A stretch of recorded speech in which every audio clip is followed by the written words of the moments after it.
Hi. So, in this episode of the Scenic Route podcast, I'm talking to Dr. Elizabeth Davidson, and we're talking about tapping into the roots of illness and your innate power to be well.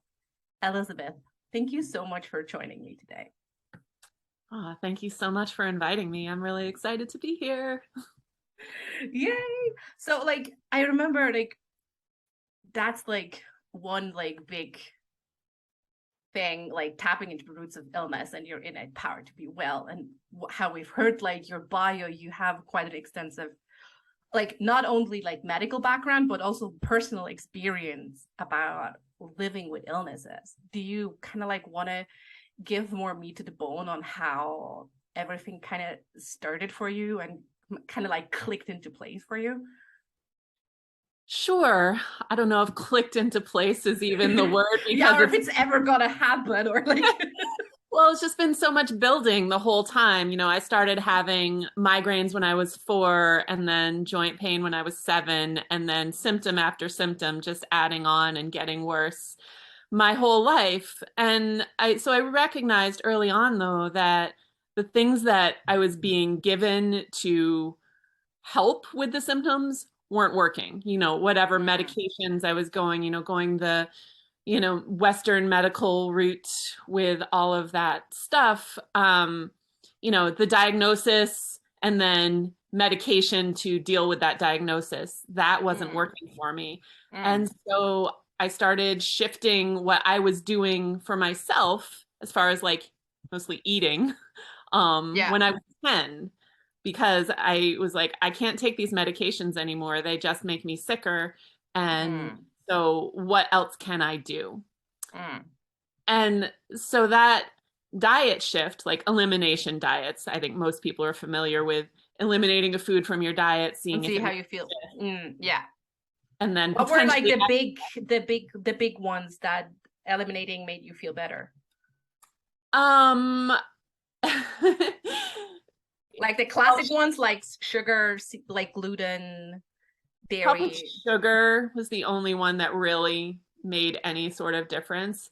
That actually didn't work that well for me. So it just spurred me to keep experimenting with things, Yeah. Because the elimination diet, it seemed like a good thing, but it didn't really do much for me. I guess the one thing that I noticed, I used to really like carob, but I had really bad acne, and when I eliminated carob, acne went away. So that was the one thing that I could really I mean, that's not bad. That's a good thing to know. Bad acne, just stop eating carob. Fair Which enough. is different for everyone. I mean, for some people, carob's probably amazing, but yeah, absolutely. So, but that just started that journey of trying different things that were more holistic and less about, oh, I have fibromyalgia, I have migraines, what can I do about those symptoms? But more about how can I build my health from the ground up and not focus on the symptoms or the diagnosis, but take that other route of building myself up from the ground, whether it's physically, emotionally, spiritually, socially, financially, all of those things. Yeah, yes. Yeah, that's such a good point, right? Yeah. We often, I mean, I know that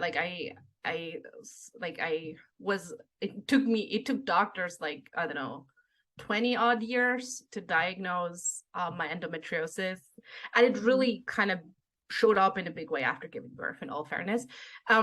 So kind of it was really interesting to, we can treat the symptoms, but there is no cure or treatment for the innate cause of it. So it was very interesting to kind of let's just treat symptoms, which is all fair and well.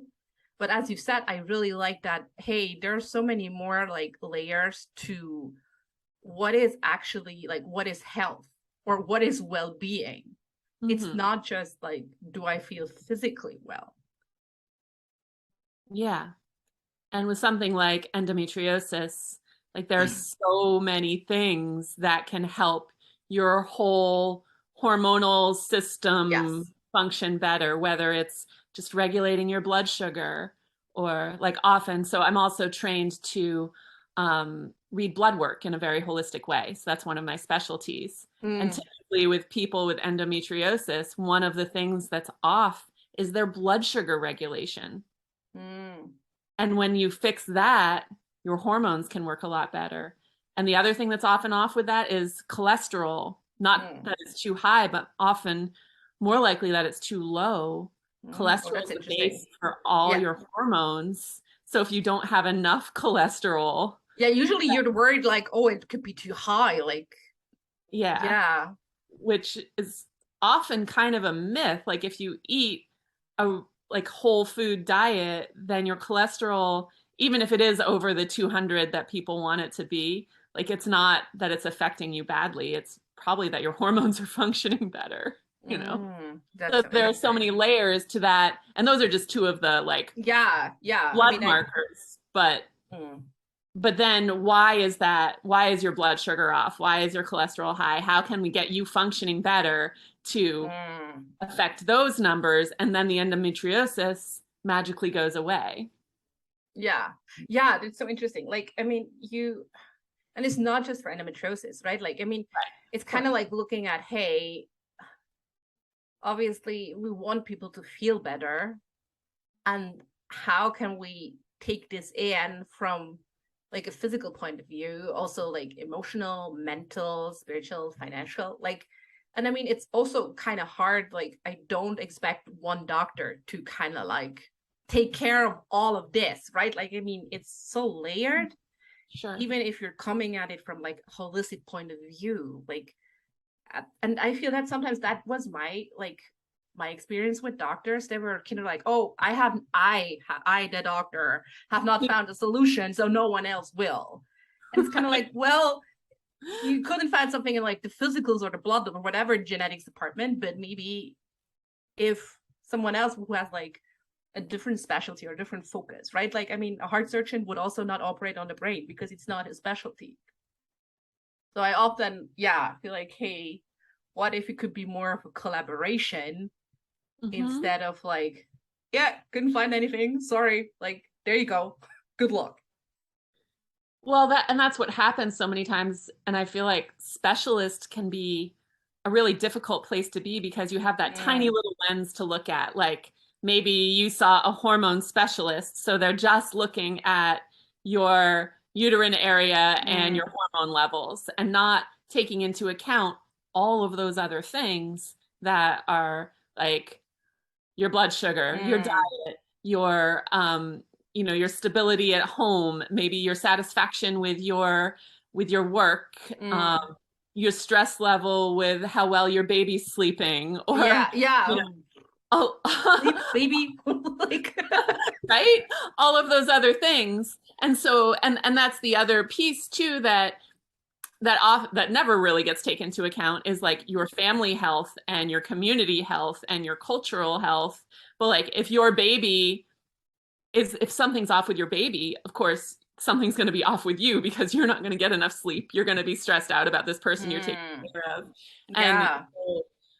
and even if something's off in your community, if community is such a huge part of our well-being, but if that's not functioning well for you, then that can cause so much stress. And so for I my mean, view yeah. on We've health, seen this during COVID, right? Like, I mean, oh this yeah. big uncertainty that was just like, it was intangible, but you could just like feel it in my community. Like, everyone was tense, and obviously it would, like, you're not immune to that. It would kind of seep through, and you're like, wait, what? Like, ooh, Yeah, and weird. so especially the levels of like mental and emotional well-being during this Mm, past yeah. couple years have been hard. Like I've lost more people to suicide in the past couple years than I ever have before.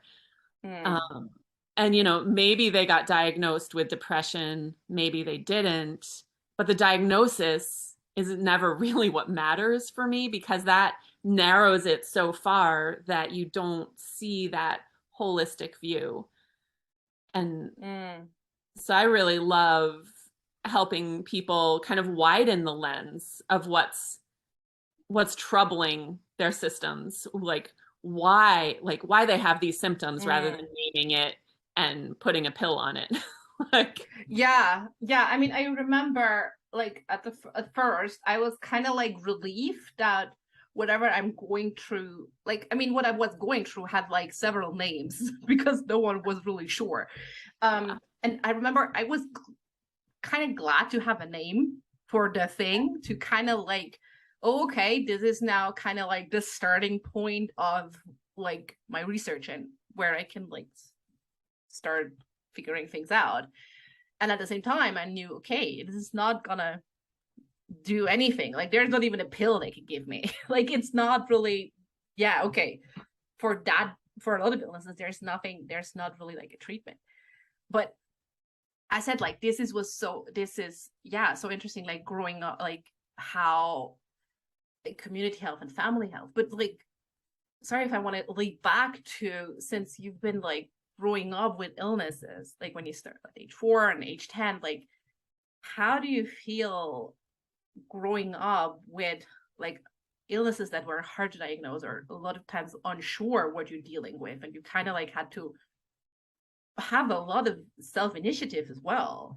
How do you feel that shaped you and how you see the world?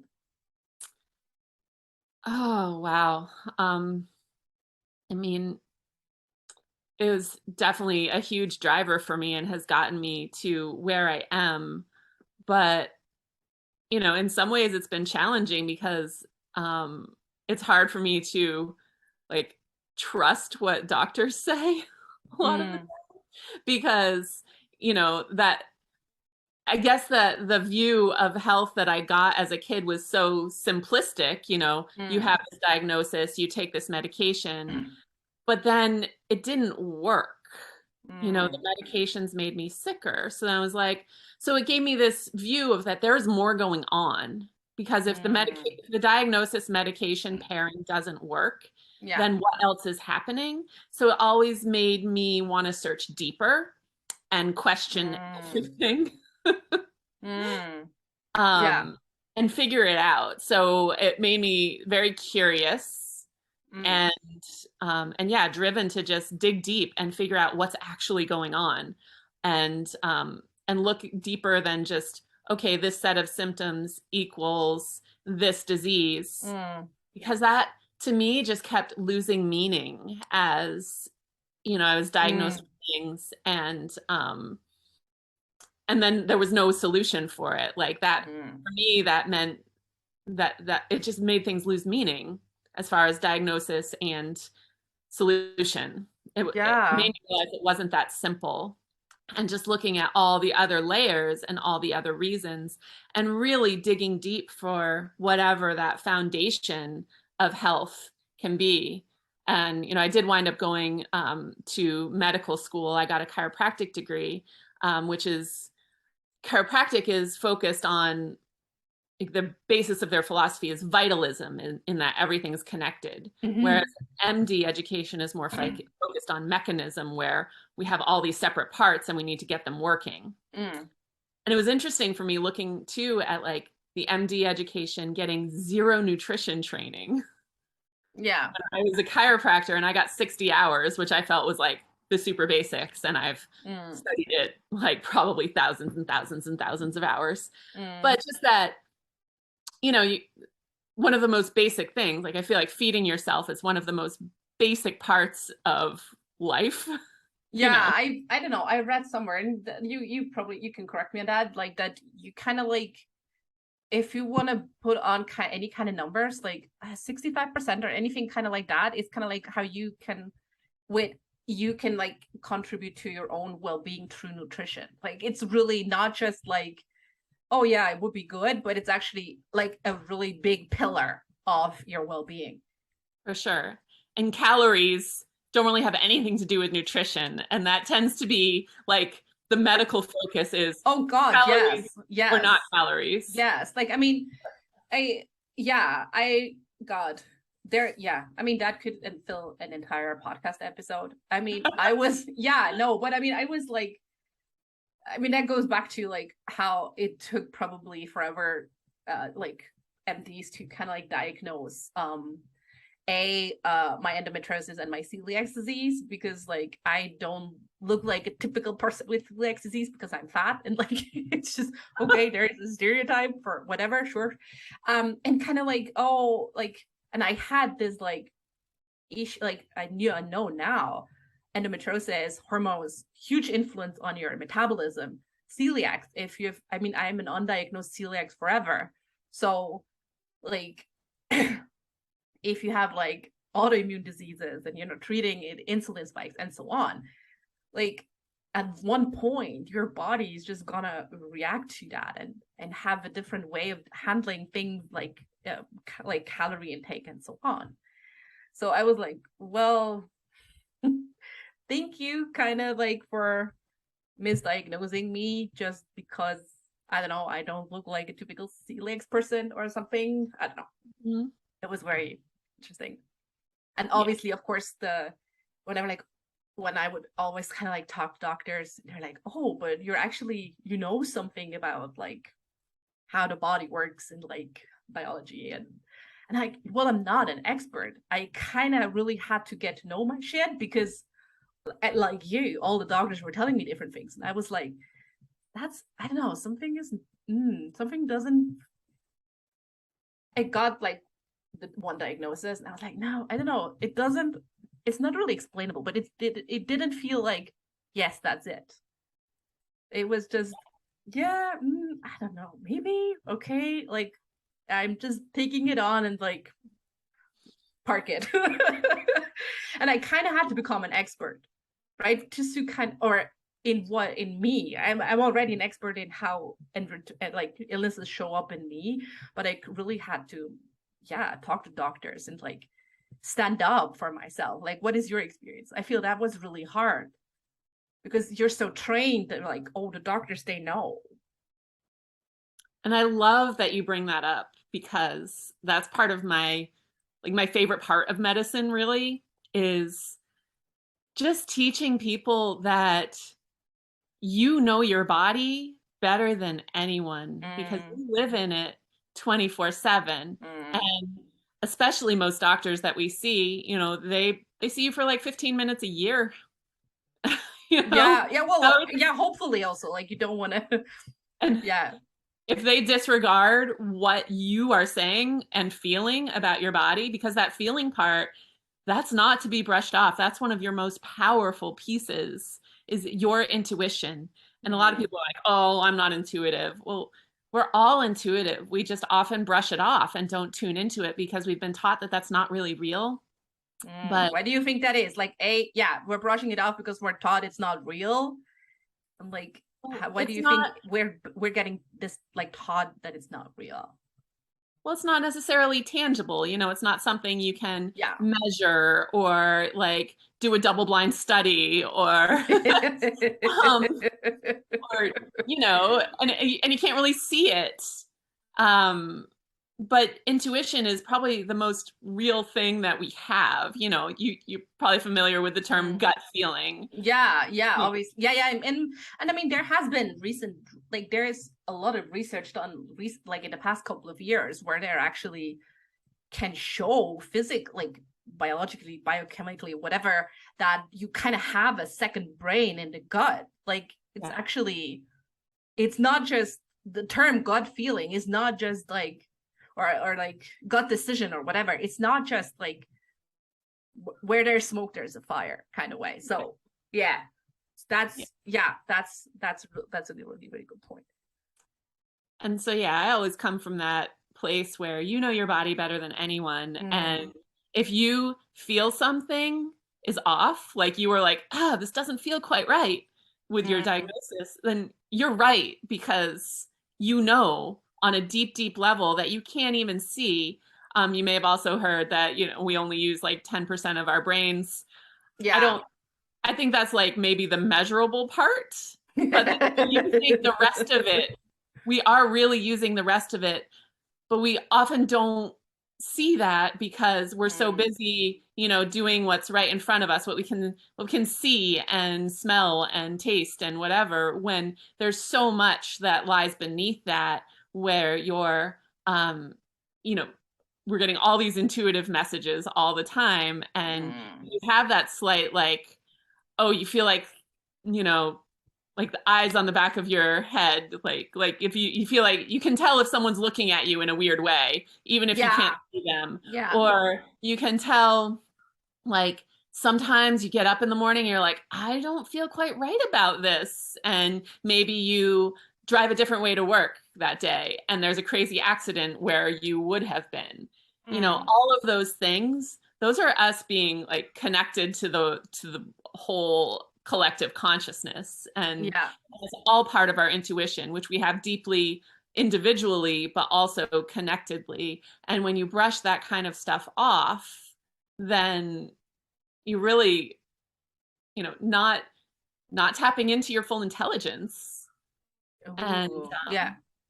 it's such a huge piece of not just our health, but our overall well-being and connectedness to community. And when I think of well-being too, I don't just think of it as, oh, I'm feeling good in my body today, but I'm contributing the most I can to my family, my community, my culture, my world. Yeah. Um, So kind of like the well-being of me is like the well-being of all of us. Like, yeah. I mean, that's a, I don't know who said it's, yeah, there it's a bad paraphrase of like liberty, like one is only free if everyone is free. And now I have no idea who said that, but it's not by me. Maybe it's Maria Angelou. I suck at this. I don't remember. But yeah, like it's so true. Like it's you were kind of always tempted to be like, ooh, I'm special. And in a way you are, but at the same time you're connected. Mhm. And it is really interesting to kind of like see that in a bigger picture. But like how when you say, okay, we have now like said, okay, health is so multidimensional. It's physical, emotional, mental, spiritual, financial, like your health, your family health, your community well-being. Like how do you kind of start tapping into that? Is it really with start to trust yourself more and to trust your intuition more, and how would you go about that? I mean, I, yes, trusting your intuition more. And I think kind of the best way to start is just by slowing down a little. Like, I love the name Ooh, of this this is our scenic route podcast. motto. Just slow down. Well, and that's what Yeah. it is more taking the scenic route, you know, stopping to smell the Mm. roses. If you have to, you know, if you're told something about yourself Mm. or anything, you know, checking in with how you feel about that for a minute rather than just moving on to the next thing, or really asking yourself why. Like, you know, a lot of people get tired in the afternoon and they're like, Mm. "Oh, it's because I haven't had enough coffee." Like, well, is it really? Like, You you had know, 4 cups of coffee today. Are you sure? and like we shouldn't need coffee Yeah. to feel good throughout the day. Like that's a medication, really. And so when Mm. you look at that, well, why am I feeling tired in the afternoon? And just listen to yourself for a minute. And Yeah. you know, and Oh, finding the yeah. right people to ask for help too. I mean, that's one of my specialties is like looking at people, you know, helping people recognize what those messages from their bodies really mean. But you have to be willing to tune Oh, in first. And you yeah. can't tune in So you're if you, kind of like a translator or an interpreter. yeah, in a lot of ways, yes. Yeah, I like that. It's Yeah. very like if it's a very good visual. Right. Like, but that's also so interesting, right? Like at the same time, we know intuitively something is off. Something yeah. But then again, we're out of touch almost to kind of like actually putting that into what we feel into experiences of words or relations. Like oh, I feel like you said, oh, I feel this slump at 3 o'clock in the afternoon every day. Like, well, but why and how? And like really, yeah, not making connections also because we don't remember anymore probably why why we like how we know what we actually intuitively know. It's quite interesting. Like it's quite ambivalent.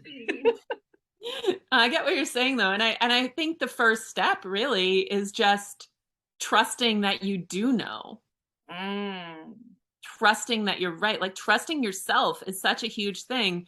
And we're taught from such a young age not to, like mm, by, a lot by the medical system, by the school systems, like all of these things. We're taught to just kind of do what people tell us to do rather than trusting in ourselves and what really feels right to us. yeah. Do you feel And there's also, sorry, I just think this go is ahead. really interesting. Do you Go also ahead. feel like there's like a gender component to that? A gender component? I mean, Mm. Like the probably. trust, like the believing in yourself. And I mean, I totally agree. Like the entire medical system or pharmaceutical system as we have it now is not interested in your well-being. It's interested in you being sick. And the education system as kind of like, well, we're just gonna teach what's on the curriculum and the rest, like but I just had the thought, like, because I so often, like, I work with mostly female clients, so it's Mhm. like, what do you think? Is there like a gender component to that? To like trusting yourself, and it's harder for women? I mean, I feel like it's made possibly in different ways. Mm, Um, you know, women are more likely to ask for help, mm, especially when it comes to their health. And I mm. think that's a big trust thing, Yeah. in that, oh, recognizing that something's off and I need help with this. Mm. But, Yeah. but also then trusting our ourselves to be like powerful leaders, that's something that's been so like beaten out of us in so many ways that's harder, I think. So men, I think, are more likely to potentially trust that they are powerful, but not necessarily open up to the vulnerability that women are Mm. more likely Yeah. to, because that's a big piece of trust too, is that Yeah, vulnerability. absolutely. Yeah, it's So not like saying gender in the sense of like good or bad, but I yeah. remember, especially, I mean, with endometriosis, I mean, this is like a female's body biological uh thing. So I mean, I remember growing up, doctors would be like, like pain during your period is normal, or pain during intercourse is normal, blah, blah, blah, blah. And at one point you're like, well, no, it is not. And like, thank you for like under financing, under researching this disease that is actually like a lot of people have. So yeah, it was that was just kind of like where I was coming from, really. Yeah. That is a tough one because most medical research is also done on men. Um, Yes. and Yes. and Yes. and women are often not, um, it's getting more and more that women are, top doctors and researchers, but it's harder. I mean, we are Yeah. biologically taking care of children, like, Yeah. um, and so yeah, women's things have been much less researched and Yeah. in an equitable way, like research on women. Yeah. Yeah. No, no, I agree. Like, I mean, if they're like, I mean, if anyone is interested in that, there's this absolutely brilliant book by Caroline Criado Perez that's called Invisible Woman, exposing the gender bias women face every day, and it's talking like, among other sectors like automobile safety, it's talking about the medical industry, and how drugs, like how many pills you should take are actually based on men's average weight and height, and so on. Yeah, So that's really really interesting. But pretty much all based on adult men, and yeah. so that when medications are given to children, it's really pretty scary in my mind because Mm, there's no research done on what those medications are, how those interact in children's physiologies, and typically they're just given a lesser dose, but children are, their cells are just like dividing so quickly and changing all the time, and they're going through so many, different physiological processes mm, adults go through because they're in the throes of development, and yes. and we don't know what those medications are doing. So, um, yeah, building your Again, foundation health, like it's going to be so much more safe. yeah, like ultimately, if any way you can,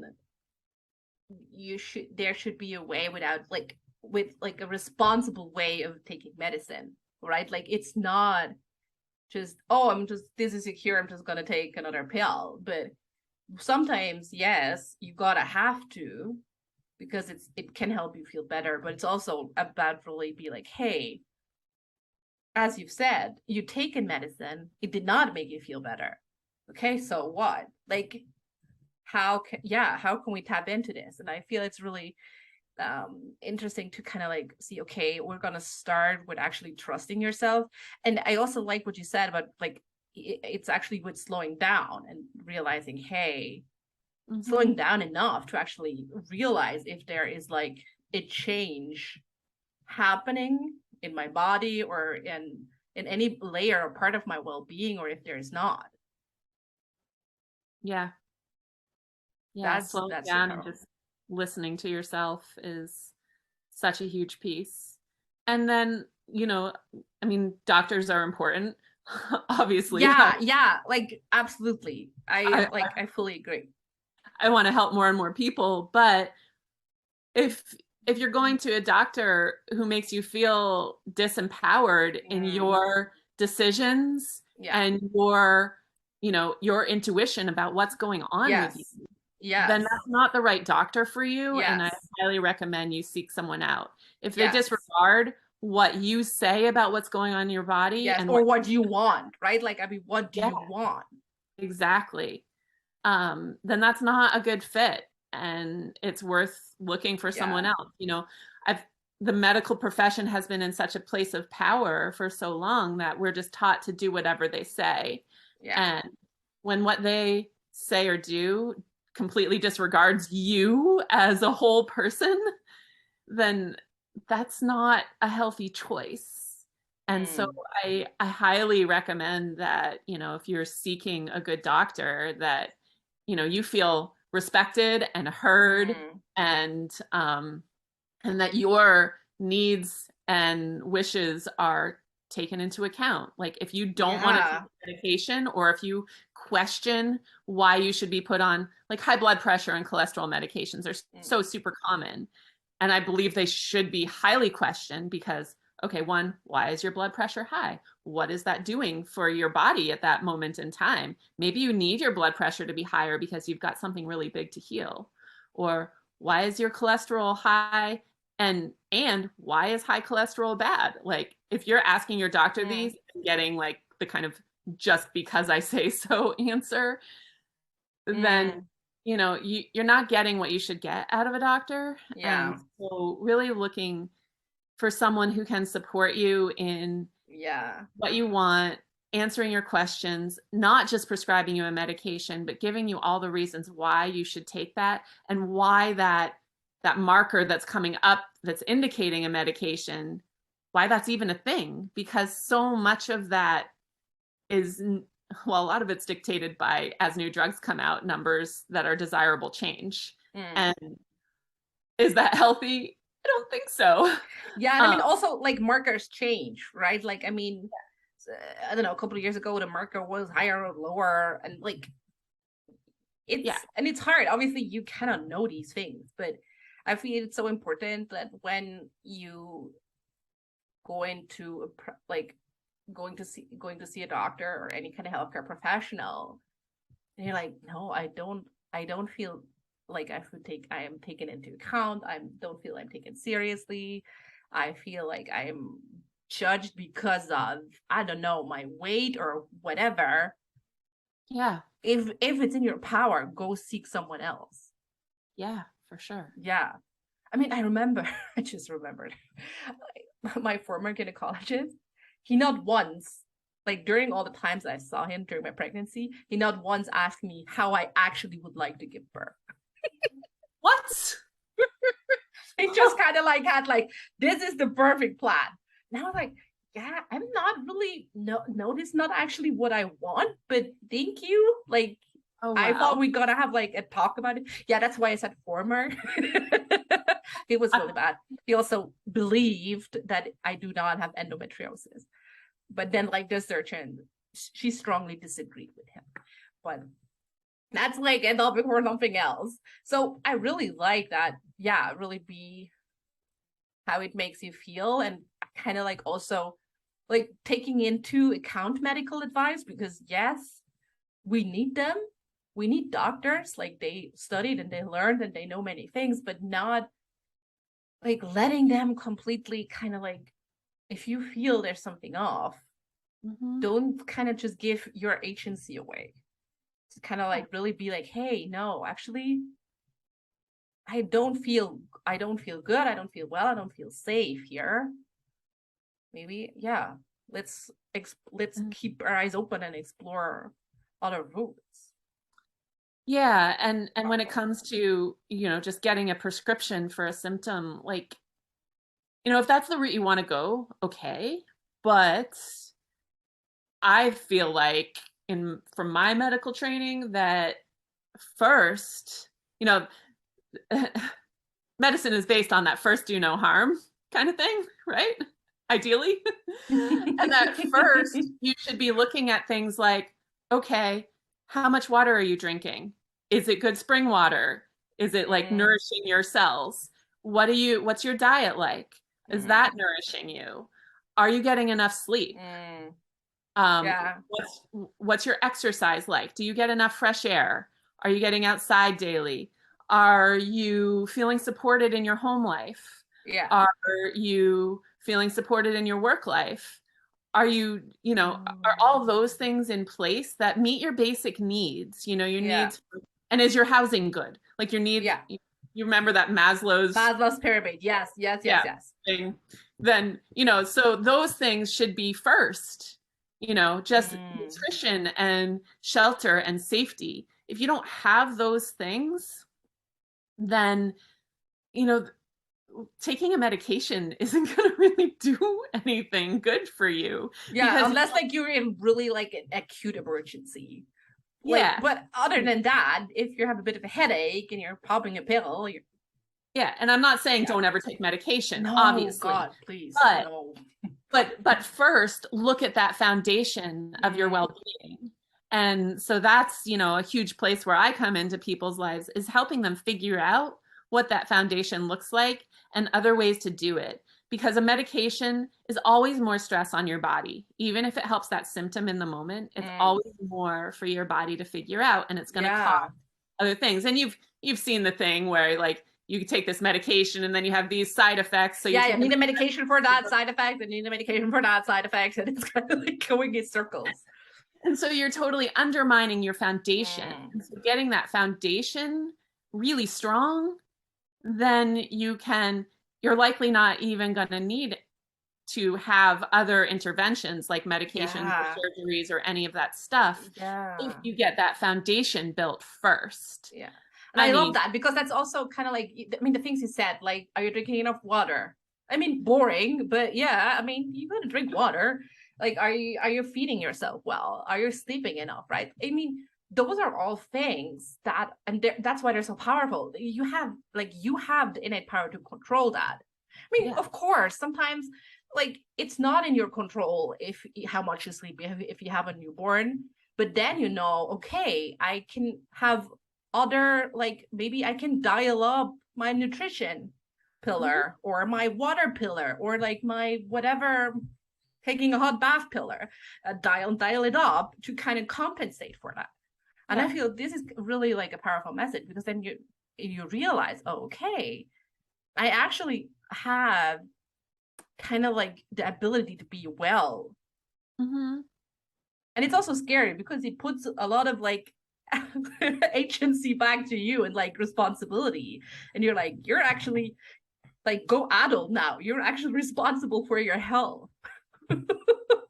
Well, I would hope it would feel empowering too. Yes, And that absolutely. and that you can nurture yourself in good ways, that you Yeah. don't need, necessarily any outside, I mean, you need outside stuff like food and all of that, but that you can really take control of that nurturing yourself. Mm, And you can really take control of the connections that you want to make mm. and the growth that you want to make. Yeah, Um, you know, that those I are love that. the really big things for me is nurture, connect, and grow. Yeah. Actually, what it says on my business card. I mean, it's so true though. Like, I think we made a nice like merry-go-round to like where to start, where it's actually about. I mean, it's nurturing. I mean, everyone is like, oh, women are like the nurturers, blah blah blah. And like, yeah, we nurture a lot of things, but we also sometimes tend to forget that we actually have to nurture ourselves first. Yeah. And that, I mean, you know, the classic airline thing, you put your own oxygen mask on Yeah, first. yeah, totally. And, you know, even with a newborn, if you're nurturing yourself deeply and asking for the help you need from the connections that you've grown, then your newborn is going to be more peaceful and more well nourished. And you're going to sleep better because you're doing so much for yourself. Yeah. So nurturing yourself doesn't take away from what you're doing for others, for your family or your friends, your community. Yeah. You know, Yeah, it really is, that's a good thing for like the mom guilt and mom load. Like, it's not, even if you feel it's like selfish. no. I mean, nurturing is kind of like love. Like you Yeah, it can't, is. you know, the more love you feel, the more love there is. The more nurturing Yeah. you do, the more nurturing there Yeah. is. And it's not a scarcity thing with nurturing and love. exactly that was the word. But like there's no it. scarcity when it comes to that. So yeah. Yeah, I love that. That's like, I feel we gone around, and I think it's such a like a lovely word to finish off, to be like, hey, like nurture, like you cannot, like, nurture is not something to take away from others. Like, it's, and you cannot over nurture. I think there's no such thing that's over nurture. Like, you can. like you cannot over love. You can't over love. Maybe yeah. in some very weird stalkerish instances you maybe can, but not in the sense Not we really understand love. it. Yeah, exactly. Like in the way we define and understand nurturing and loving, you cannot overdo it. So I feel that's a really nice place. So like taking the scenic route, stopping to smell the roses, that's so much nurturing and love for yourself and for everyone, because when you nurture and love yourself, you're nurturing everyone. Yeah, the ripple effect is definitely going, because as we said, like it's all connected. It's not just you singled out. Yeah, I love that. So hey, Elizabeth, like tell me, like, how people can like find you online, how they where are you hanging out online if they want to be like, hey, I want to talk to you. Well, I've tried to keep it really simple because all my stuff is Dr. Elizabeth Davidson. That's perfect. Dr. Elizabeth Davidson, spelled the normal way. Of course, you're European, so some people spell Elizabeth with an S. Mine's with a Z. That's true. Thank you for pointing out. But it's drelizabethdavidson.com. My Facebook page is Dr. Elizabeth Davidson. I'm not great at updating it, but I try. My Instagram is at Dr. Elizabeth Davidson. People are also welcome to just reach out to me directly. My email is happynerves@gmail.com. Happy nerves. I like that. I like keeping people with happy nerves because that means everything's happy. Yeah. And of course, you can contact me through my website and stuff like that. So that's brilliant. So listen, before I'm gonna introduce you have you have like a little something for anyone who is listening. Before I'm gonna like tell everyone about that. I wanted to actually say that before blah blah. Anyway, I'm always like to finish off with, what book are you currently reading? The Anatomy of Peace. Oh. Yeah. Resolving the Heart of Conflict. That's nice. Okay, I'm gonna, because I'm always curious what people read, and I'm gonna add it to my never-ending pile of books. Okay. I'm always also reading a novel. So yeah, same. I always have a novel, like I don't know, some sort of like a health, well-being, mindset book or something, and I don't know, a design book or something, and then like hop in That's what it's between. called. It's called Until You Know Kindness. I think that's the title. Interesting. And it's by Chris Bojalian, who's a Vermont author. I live in Vermont in the Yeah. US. He's a local author who Oh, I like always that. dives deep into issues. So, Oh, I like that too. Okay, perfect. So, you said like if you have like a free, like you have a well-being consult that people can book. We're gonna put the link into the show notes. We're gonna put all the links in the show notes, so you don't have to kind of like where. So can people like what is kind of like the telltale sign of when people should book like that well-being consult with you, Elizabeth? well, if you check in with your intuition and feel like you should, Just got a little nudge of saying maybe I should. Do not hesitate. Reach out to Elizabeth. But especially, if you are someone who feels like you haven't been heard by your doctor before and your symptoms have just been kind of brushed aside, yeah, contact me.